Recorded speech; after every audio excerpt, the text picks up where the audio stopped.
Hadirin hadirat ma'asyiral muslimin yang saya cintai, ada sebuah cerita pendek. Seorang pengendara sepeda motor ditangkap oleh Pak Polisi, lalu diperiksa. Ini motor siapa? Pinjam Pak. Helm? Pinjam. SIM? Pinjam. Kata Pak Polisi, tidak boleh begini.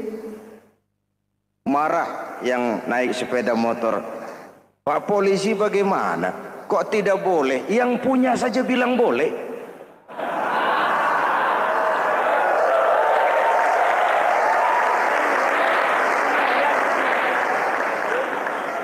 Cerita ini memberikan gambaran bagaimana masyarakat kita sekarang cenderung memboleh-bolehkan diri sendiri, melahirkan permissive society. Masyarakat serba boleh dengan ukuran sakarepe dewe. Itu sebabnya agama diturunkan. Dalam contoh yang indah, Rasul memberikan gambaran bahwa Islam ini bagaikan sebuah bangunan yang komponen pokoknya 5. Bunyal Islamu ala khamsin. Islam dibangun di atas 5 komponen pokok. Jadi kalau Islam ini ibarat bangunan, unsur penunjang pokoknya itu 5. Mari kita analogkan Islam dengan bangunan. Kalau saudara akan membangun rumah, sebelum pasang tiang, pasang genteng, pasang jendela, apa yang lebih dulu dibangun? Fondasi. Kalau Islam ibarat bangunan, fondasinya adalah syahadatu an la ilaha illallah wa anna muhammadar rasulullah. Ini fondasi. Jikalau kuat fondasi, aman bangunan. Jikalau rapuh fondasi, lentur dan luntur bangunan. Maka kuat atau tidak kuatnya bangunan Islam kita bergantung kepada keyakinan dasar tadi, fondasi. Saya bersaksi tidak ada Tuhan selain Allah, artinya saya tidak akan menyembah kecuali hanya kepada Allah. Orang yang benar fondasinya beres sujudnya. Kalau saya yakin tidak ada Tuhan selain Allah, saya tidak akan minta rezeki kecuali hanya kepada Allah. Orang yang benar fondasinya, giat bekerjanya, jauh dari tipu menipu, jauh dari renten, jauh dari riba, jauh dari korupsi, jauh dari judi. Keyakinan memberikan warna terhadap bentuk kepribadian. Kalau saya yakin tidak ada Tuhan selain Allah, saya tidak akan pernah takut kecuali hanya kepada Allah. Saya tidak akan melarikan persoalan kecuali hanya kepada Allah. Saya tidak akan menggantungkan hidup kecuali hanya kepada Allah. Saya tidak akan minta tolong kecuali hanya kepada Allah. Meresap ke dalam jiwa. Untuk keyakinan seperti ini, orang-orang tua kita dahulu berlinang air mata, bersimbah darah, bahkan berkorban nyawa, melaksanakan hijrah untuk mempertahankan keyakinan.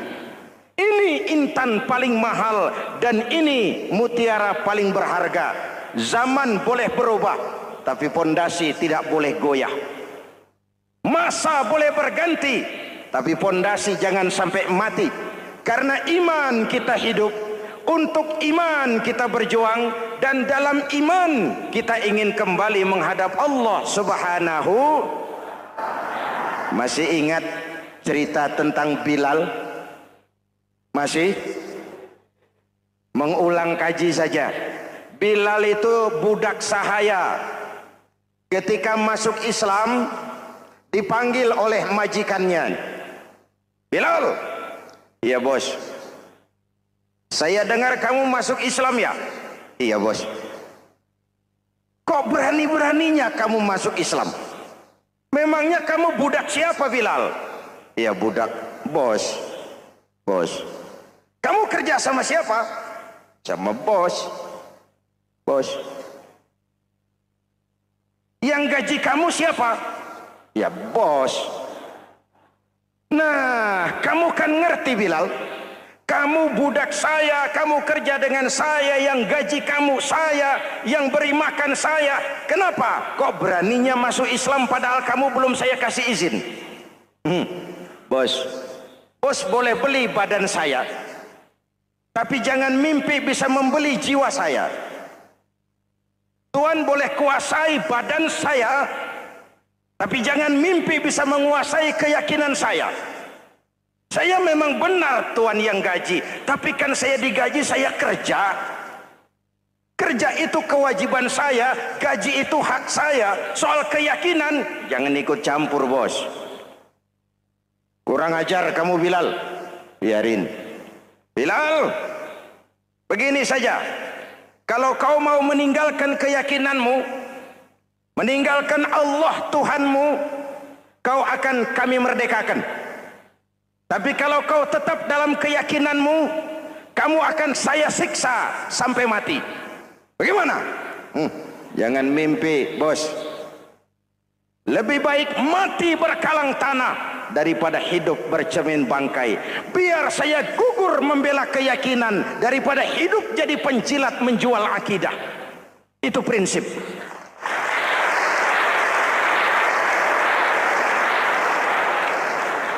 Gendeng kamu. Ayo, siksa. Tangannya diikat, dihimpit dengan batu berat, dijemur dengan terik matahari padang pasir, terkelupas kulitnya, mengalir darah dari sekujur badannya, pecah bibirnya. Ayo Bilal, tetap bertuhan Allah dan kau akan mati di sini, atau kembali ke agama lama, kau jadi merdeka. Dari bibir yang pecah itu cuma keluar Allahu Ahad. Bilal, budak badannya, merdeka jiwanya. Maka namanya ditulis dengan tinta emas dalam sejarah. Kita zaman sekarang merdeka badan kita, tapi sering budak mental dan jiwa kita. Maka sejarah tidak pernah mau mencatat kita.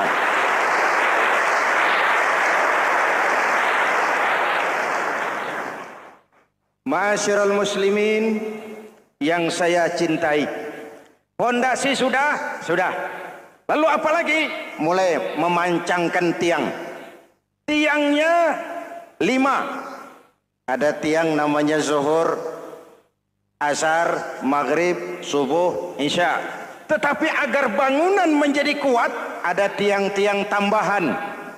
Namanya rawatib dan nawafil. Rawatib itu ba'diyah atau qobliyah, nawafil itu di luar itu.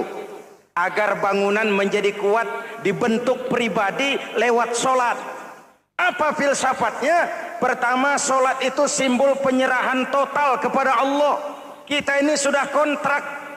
Innallaha astara minal mu'minina anfusahum wa amwalahum bi anna lahumul jannah. Allah telah membeli dari orang-orang mukmin diri mereka, harta mereka, bagi mereka adalah surga.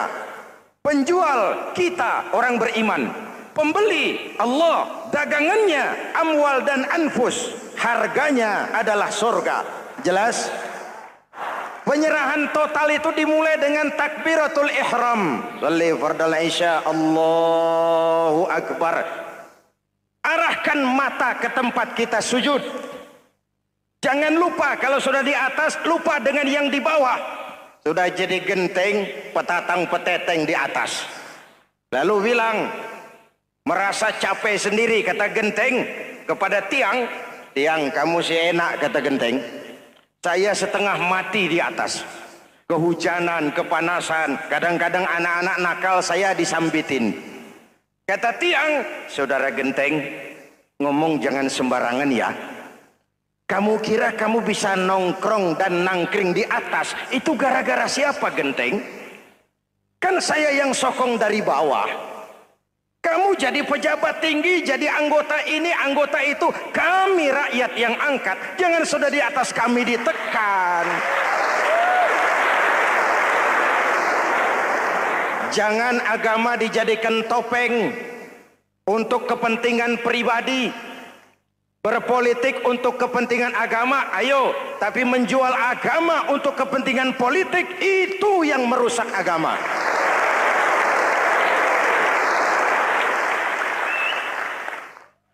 Ini kan kita lagi prihatin sedang meluncur kasus Bulog Gate 2. Innalillahi wa inna ilaihi raji'un. Kita lihat sajalah para petinggi kita sekarang bagaimana menyikapi hukum. Sebab saya dengar ada bargaining, orang takut teriak maling sapi karena DE maling wedus. Tidak berani teriak ada maling sapi karena dia maling kambing. Yang lain maling ayam, dikumpulin ternyata maling semua.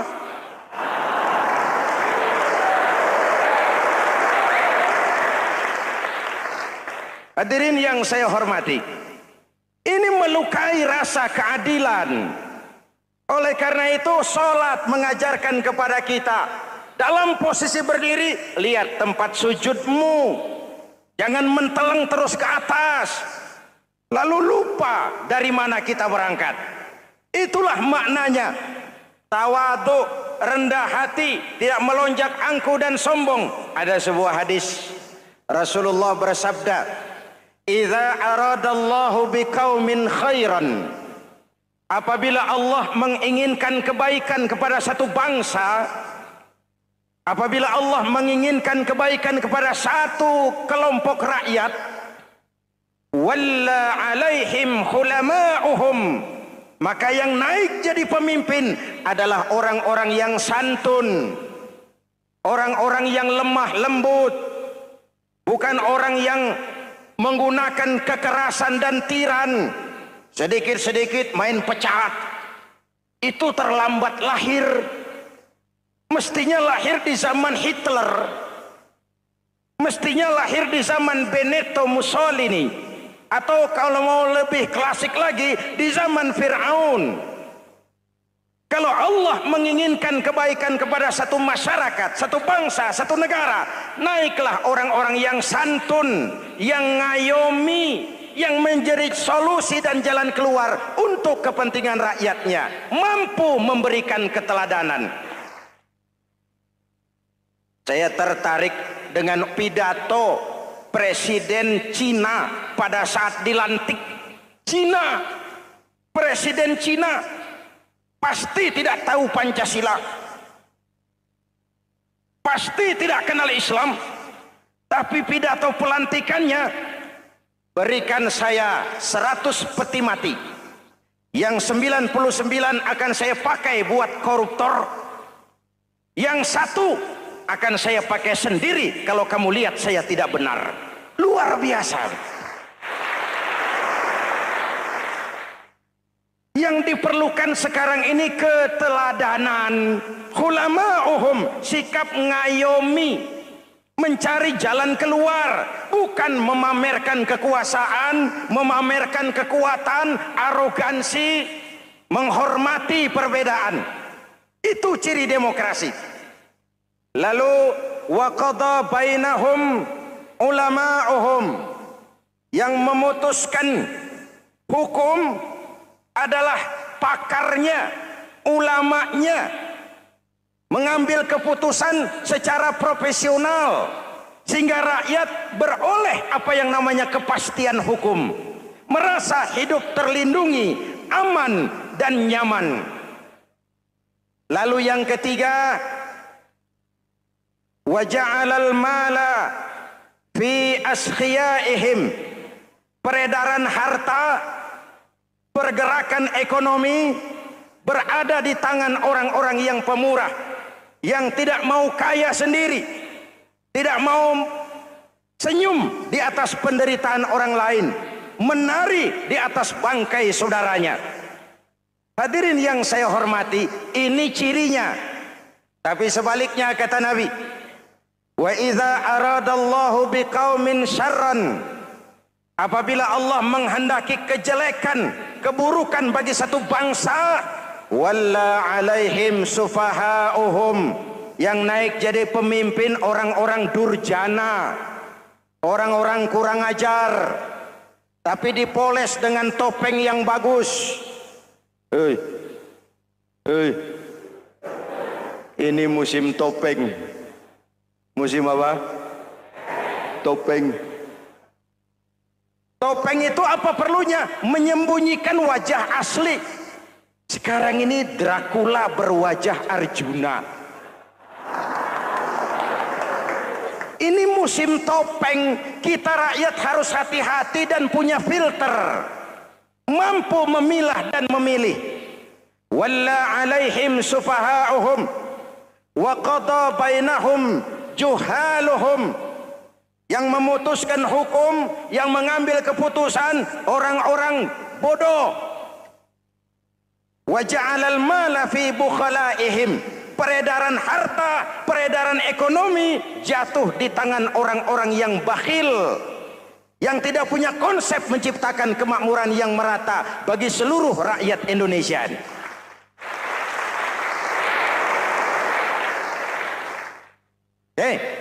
Kita kembali kepada tiang. Ini kan lagi cerita tiang tadi ya. Kalau sedang berdiri, lihat tempat sujud, jangan menteleng terus ke atas. Terserang penyakit tamak bin rakus alias serakah. Nah, selesai. Anggota badan yang paling terhormat ini kepala. Ketika sujud, sama rendahnya dengan telapak kaki. Allahu Akbar, yang besar cuma Allah. Apa bedanya saya dengan saudara? Tidak ada, kecuali saya ngomong saudara dengerin. Kita sama-sama beribadah, sama-sama mencari nilai tambah di hadapan Allah. Apa saya lebih penting dari saudara? Belum tentu. Apa saya lebih hebat dari saudara? Belum tentu. Perasaan lebih penting, lebih hebat, lebih jago setan. Jelas? Ayo tundukkan kepala. Dia sama rendahnya dengan telapak kaki kita. Yang besar cuma Allah. Allahu Akbar. Lalu diakhiri dengan menebarkan salam. Assalamualaikum warahmatullahi. Assalamualaikum warahmatullahi. Menebarkan salam, mewujudkan rasa aman, damai, bukan menimbulkan keresahan. Hadirin yang saya hormati, ini karakteristik kita. Selesai sholat, kembali ke masyarakat, ajaran salam diterjemahkan. Apa? Rasulullah Sallallahu Alaihi Wasallam bersabda, "Ufsus salam, wasilul arham, wa at'imut ta'am, wa sallu bil laili wan nasu niyam, tadkhulul jannata bisalam."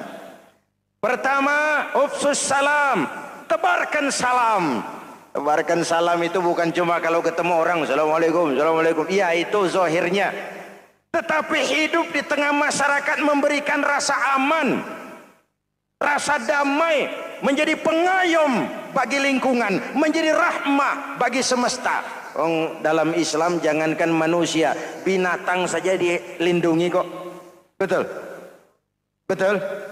Coba kalau belajar istinja itu kan makruh buang air kecil di tanah yang berlubang.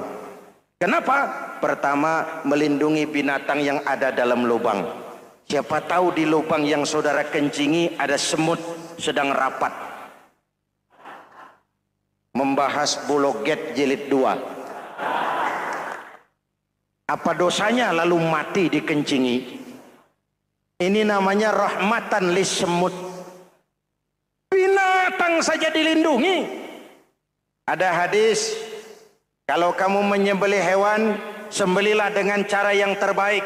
Jangan menyembelih ayam dengan pisau tumpul. Ini ajaran apa? Ajaran tentang peri kebinatangan. Rahmatan, memberikan rahmah, salam, keselamatan dan kedamaian kepada masyarakat lingkungan. Itu misi seorang muslim.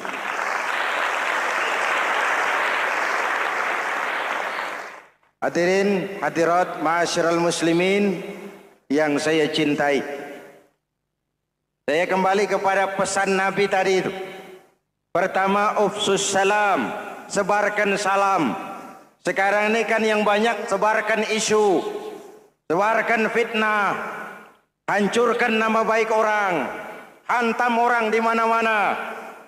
Padahal yang diajarkan ufsus salam, sebarkan perdamaian, bukan permusuhan. Cari kebenaran, bukan kemenangan. Lalu yang kedua, wasilul arham, sambungkan silaturahmi, tegakkan semangat kekeluargaan dan persaudaraan. Karena kita sudah diikat dengan tali akidah. Mari kita saling bertanya setelah lewat hari-hari yang dimana kita seperti saling berhadapan, seperti tercabut dari akar budaya kita sebagai bangsa.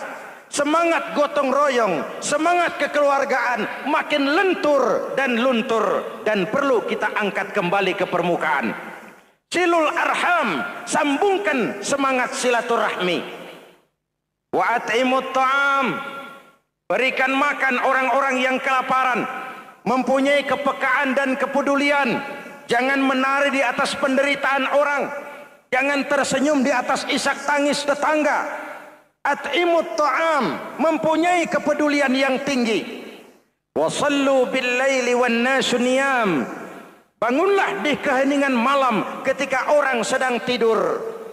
Istilah saya, kalau mau telepon Allah, jangan lupa nomor teleponnya itu 44342. Jumlahnya 17.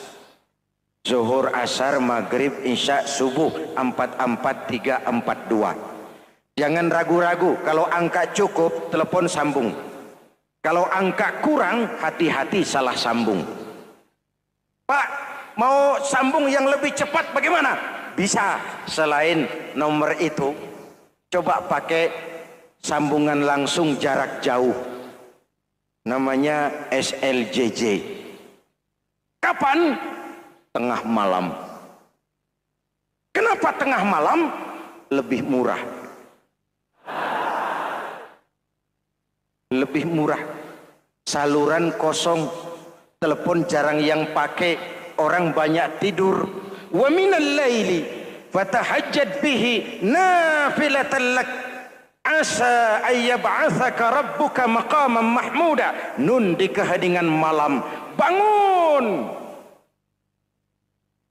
Seperti bapak-bapak, ibu-ibu sering bangun tengah malam ya Bu? Ya. Ngapain? Kalau bangun tengah malamnya sih saya percaya, cuma urusannya apa? Kira bangun tengah malam mau tahajud, malaikat sudah mau nulis, cuma buang air kecil, tidur lagi. Hampir salah tulis saya.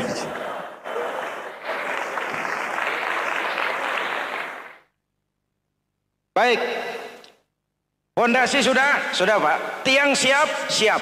Lalu apa lagi? Nah, rumah itu supaya ada batas, perlu pagar, dinding, tembok. Yang jadi batas, dinding, tembok, puasa. Asyamu junnatun, puasa adalah dinding, benteng yang menyelamatkan manusia jangan sampai menyentuh wilayah lain. Ada batas-batas dan norma yang diindahkan. Selesai, tembok, dinding, selesai. Pagar, selesai.